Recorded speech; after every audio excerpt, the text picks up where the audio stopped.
Olá pessoal, eu me chamo Camila e aqui eu falo sobre leituras que eu faço com uma certa frequência, sobretudo filosofia, e no vídeo de hoje eu vou compartilhar com vocês a minha experiência em ter lido a Ilíada de Homero. Então, se vocês chegarem até o final do vídeo, não esqueçam de deixar um joinha e se inscrever no meu canal, eu ficarei muito agradecida.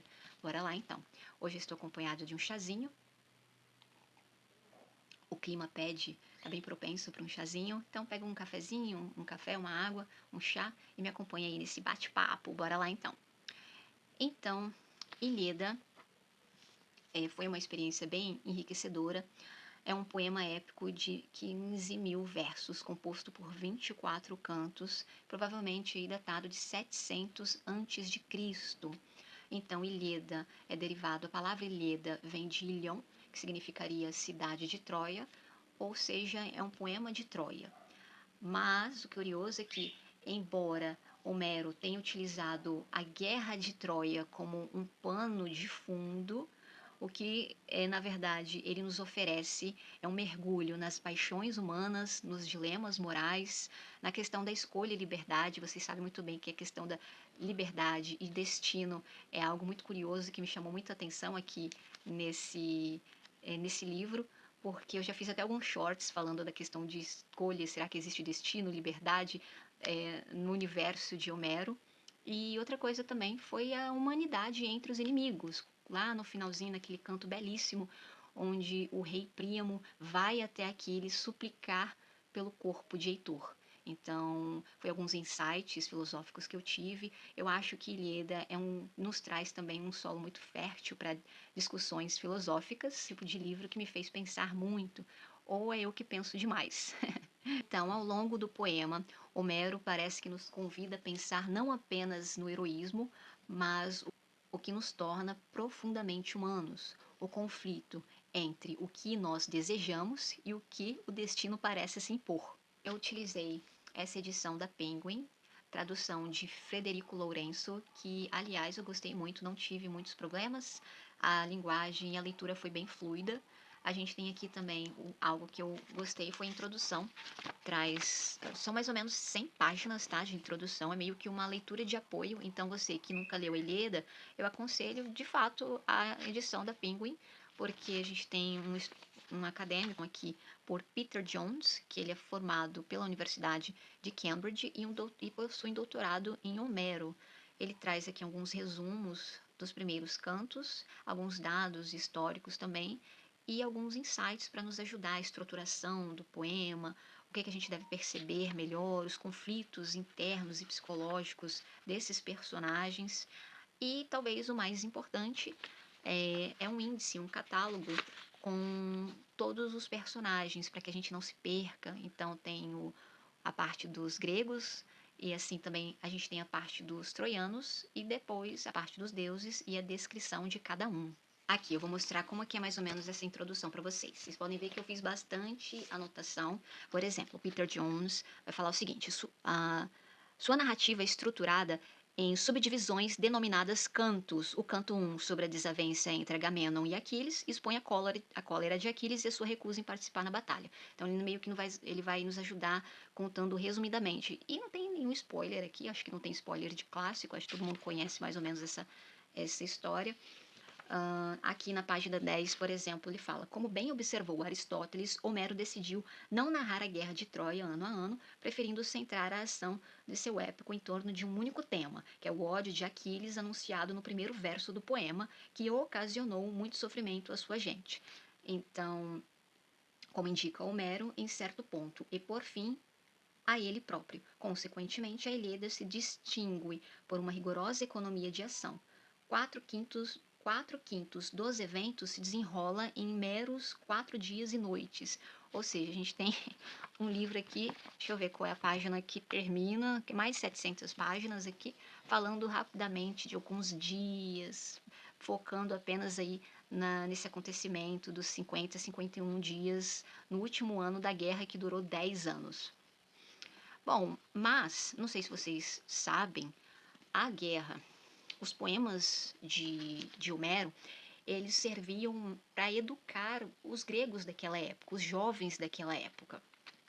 Eu vou, como uma referência aqui, eu já havia lido, mas eu vou compartilhar com vocês como os poemas de Homero eram importantes para a educação dos gregos. Então, nesse livro, A Filosofia, Antiguidade e Idade Média, esse aqui é o volume 1, para quem conhece o canal, eu sempre utilizo ele para os meus estudos, ok? Então, o que que a gente tem aqui na página 14?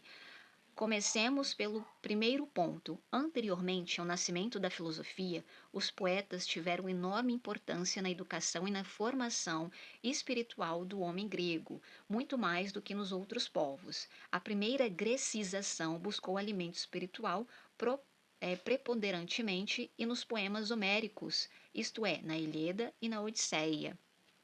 Aí ele vai continuar falando assim, não só nos poemas homéricos, mas também de Hesíodo. Os estudiosos revelaram que os poemas homéricos, embora tão ricos de imaginação, de situações e de eventos fantásticos, não caem senão raramente na descrição do monstruoso e do deforme, como pelo contrário, sucede frequentemente nas manifestações artísticas dos povos primitivos. Isso significa que a imaginação homérica se estrutura já de acordo com aquele sentido de harmonia, da proporção, do limite e da medida, coisas essas que a filosofia levará, inclusive no grau de princípios ontológicos. Ou seja, na verdade, além de ajudar na educação dos gregos, meio que influenciou o nascimento da filosofia, tá? Os poemas homéricos, a arte. É claro que a filosofia nasce por por situações socioeconômicas, cultural e política, mas é muito importante, é o que o autor aqui desse texto salienta, o historiador Giovanni Reale. E logo abaixo ele continua: a poesia de Homero não se limita em narrar uma série de fatos, mas busca também suas causas e razões, embora em âmbito mítico fantástico. A ação em Homero não se desdobra como fraca sucessão temporal. Vale para ele, em cada ponto, o princípio de razão suficiente. Cada evento recebe rigorosa motivação psicológica. Então, bem legal, né? Dá para a gente entender melhor a importância de Homero, nas poesias de Homero, na educação daquele povo e como influenciou a literatura ocidental e continua influenciando até hoje. Então, vamos lá, vamos contextualizar a história. Tudo inicia com o rapto de Helena. Helena é considerada a mulher mais bela do mundo, ela é filha de Zeus. Ela é raptada pelo príncipe troiano Paris, ou conhecido como Alexandre de aspecto divino. Então, mas Helena, ela é esposa do rei de Esparta, Menelau, e Menelau, ficando pé da vida, ele ficou furioso, obviamente. Ele pede ajuda para o seu irmão para resgatar Helena. Seu irmão é Agamenon, ele é rei de Micéias. E o que Agamenon decide fazer? Ele vai juntar o exército grego para tentar capturar a Helena e atacar Troia. Então, dentro desses guerreiros gregos, a gente tem o nosso herói principal, que ele é o mais poderoso de todos os guerreiros, que é o Aquiles. Aquiles é filho da deusa Tétis, com um mortal chamado Peleu. Então, muitas das vezes aqui, Aquiles é descrito como Pelida. Então, ele é um dos guerreiros mais fortes, é um ponto de referência para os gregos, o Aquiles. Mas o que acontece? Uma desavença entre Agamenon e Aquiles. Bom, num dado momento, quando os gregos eles invadem algumas cidadezinhas ao redor, eles vão capturar duas sacerdotisas, Briseida e Criseida. Então, Briseida fica com Aquiles e Criseida fica com Agamenon. Mas o que acontece? Criseida, ela é filha de Crises. Crises é um sacerdote muito querido e amigo, não vou falar amigo, mas nada mais, nada menos, o deus Apolo gosta muito de Crises.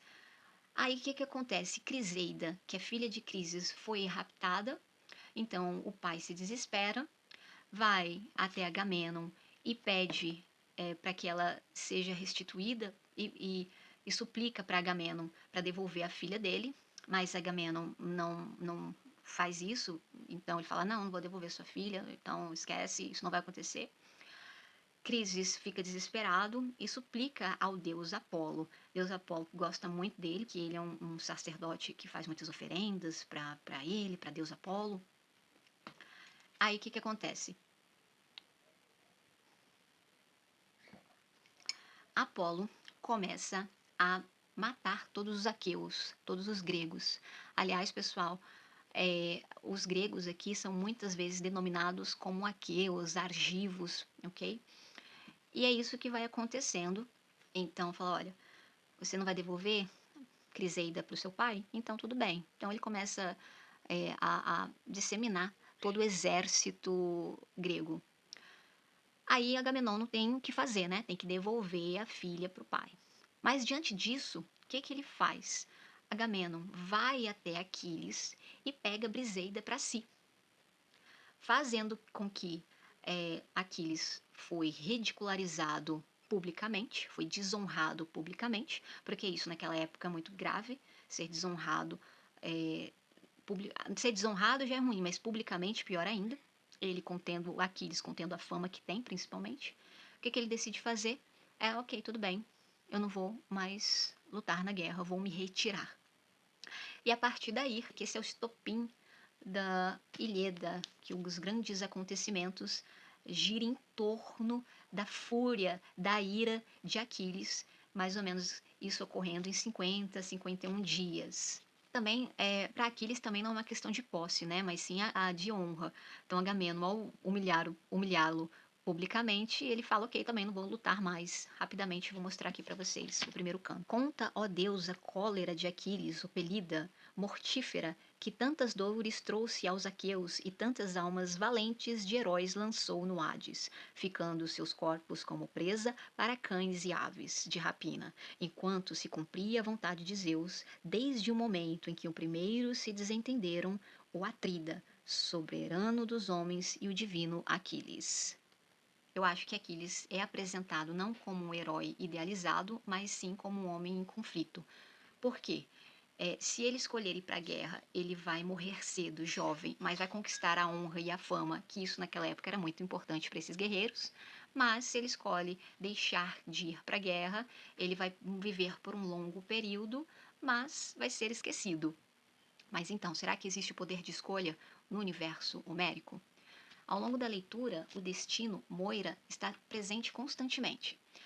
Os heróis, por exemplo, são continuamente postos a decisões morais e pessoais. Por exemplo, Heitor, quando decide enfrentar Aquiles, ele sabe que ele vai morrer, mas ele, no entanto, sabe que é o certo a se fazer. Vocês muito bem sabem que Heitor é um dos meus personagens favoritos. Ele, com, sabendo que vai morrer, ele decide enfrentar o seu destino com bravura. É um guerreiro muito nobre e a sua nobreza não vem por ele ser um filho de um rei, mas sim porque ele sabe enfrentar o seu destino com bravura. Então a questão é, quando o herói escolhe, será que ele realmente está sendo livre na sua escolha? Ou ele só está cumprindo o papel já determinado pelos deuses? Porque a gente bem sabe que os deuses interferem aqui a todo momento. Ele está cumprindo apenas o seu papel no mundo. Em termos filosóficos, parece que Homero nos apresenta meio que uma liberdade sitiada. Os personagens, eles agem dentro de um mundo que é regido por forças maiores, então glória, deuses, honra, mas mesmo assim, as suas escolhas têm um peso moral, sabe? Consequências reais, humanas reais. Então, isso por quê? Então, por exemplo, quando Aquiles decide se retirar da guerra, ele altera o curso dos acontecimentos, mas ele não muda seu destino último, que é morrer jovem e famoso. Por ter tomado essa decisão, ele parece que tem a possibilidade de alterar como e quando acontecer. Mas esse destino ele já é fixo. Isso parece muito bem pré-estabelecido ao longo da leitura. Uma coisa que acontece com Patroclo, quando ele desobedece às ordens de Aquiles para ele não se aproximar mais dos muros dos troianos, mas o que, que ele faz? Ele desobedece. Ele é anteriormente advertido por Apolo, falando que ele não deveria se aproximar tanto dos troianos, mas aí ele acaba morrendo. Ou seja, na verdade, antes de ele morrer, ser deferido o último golpe por Heitor, ele é atingido pelo Apolo e mais um personagem aqui, eu não vou lembrar o nome, eu não vou lembrar o nome do outro personagem que acaba também atingindo o Patroclo antes de Heitor matá-lo. Ou seja, Patroclo desobedece às ordens de Aquiles, mas Apolo também interferiu porque ele sabia que não caberia a Patroclo ser o herói dos gregos, mas sim Aquiles. Aí eu lembrei de uma parte que eu gosto bastante compartilhar com vocês. Quando Aquiles fala com Patroclo. Por que razão choras, ó Patroclo, como uma garotinha? Uma menina que corre a mãe a pedir colo, puxando-lhe o vestido, impedindo-a de andar, fitando-a chorosa até que a mãe pegue-a no colo. Igual ela, Patroclo, choras tu, com lágrimas fartas. Patroclo foi muito desobediente. Diferentemente, por exemplo, até compartilhei com vocês aqui sobre Poseidon, que ele estava interferindo muito na guerra, porque Poseidon é time Grécia. Então ele meio que estava favorecendo os gregos, mas aí obedecendo Zeus, ele parou de interferir. Então a gente vê um ser todo-poderoso obedecendo e Patroclo, onde deveria ter obedecido para ter evitado esse final trágico, não obedeceu o Aquiles. Então, eu penso que nós não controlamos os eventos, mas a gente pode controlar as nossas atitudes diante deles. Dito que no universo de Homero, os homens não sejam livres para escolherem o seu destino, mas talvez eles sejam livres para tornar esse destino digno. Lembrei aqui, linkando com o que eu acabei de falar sobre ser livre para tornar o seu destino digno, a gente tem o personagem aqui, causador do grande caos, não foi só ele apenas, mas o Paris que raptou Helena, né, conhecida mais como Helena de Troia, ou a Helena, a mulher mais bonita do mundo, ele se acovardou quando ele teve que enfrentar Agamenon. Então, Alexandre, de aspecto divino, quando teve que enfrentar Agamenon, ele se acovardou, ele se imiscuiu no meio do seu povo, receoso da morte. É uma parte que eu gostei bastante, vou continuar aqui rapidamente para vocês. Tal como o homem que nas veredas da montanha avista uma serpente e logo recua sobressaltando, com os membros dominados pela tremura, as faces tomadas pela palidez, assim se misturou na multidão de orgulhosos troianos o divino Alexandre, com medo do filho de Atreu. Mas viu-o Heitor, que o repreendeu com palavras humilhantes. Aqui Heitor só deu-lhe uma, vou compartilhar com vocês. Pares devasso, nobre guerreiro, somente na cuidada aparência, desvairado por mulheres e bajulador, quem dera não tivesses nunca nascido ou que tivesses morrido sem teres casado. Então não vou ler tudo, senão o vídeo vai ficar muito longo, mas muito bom. Como eu falei, e já compartilhei com vocês, um dos meus cantos favoritos foi o canto 6, onde Heitor meio que é uma despedida entre ele e a esposa. A esposa Andromaca tenta convencê-lo em não ir à guerra, mas Heitor, com muita solidez, fala que não é possível porque senão ele estaria traindo o seu povo. Então aí mais ou menos a gente entende a diferença entre os personagens. Não que eu acredito que todos têm imperfeições, principalmente porque os deuses interferem muito na vida de cada um deles, mas como eu falei, que esses personagens, por mais que tenham um destino já estabelecido, fixo, eles podem tornar esse destino mais digno através das suas escolhas. Então, é isso, os deuses aqui interferem a todo momento. Os deuses na Ilíada são seres antropomórficos, ou seja, suas formas, sentimentos e comportamentos são humanos. Eles se vingam, se apaixonam, tramam um contra os outros. A gente tem aqui o time Aqueus, time Troy, time Troia. Então, é uma confusão danada. Mas eu acredito que é importante salientar que a religião grega, ela não propunha um ser transcendental, puro e divino espiritual, justo e poderoso, mas sim, na verdade, um cosmo cheio de conflitos. Então, e serve muito para a gente refletir sobre as nossas próprias escolhas e nosso papel diante da vida, né? Como eu falei, é um livro que me faz pensar muito, ou é eu que penso bastante. Então é isso. Eu acho que eu falei muito, foi uma experiência enriquecedora.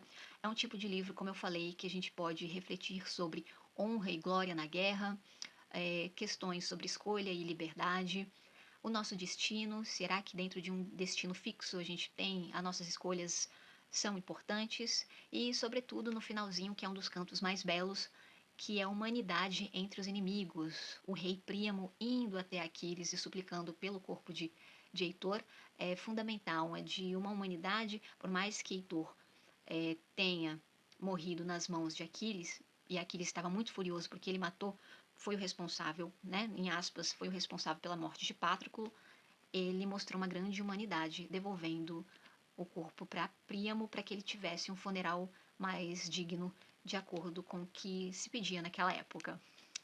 Bom, pessoal, Eu espero que vocês tenham gostado do vídeo. Se vocês me acompanharam até aqui, eu ficarei muito agradecida se vocês deixarem o joinha e se inscreverem no meu canal. Aqui eu falo sobre leituras, que eu faço com uma certa frequência, sobretudo filosofia. E é isso. Tchau, tchau.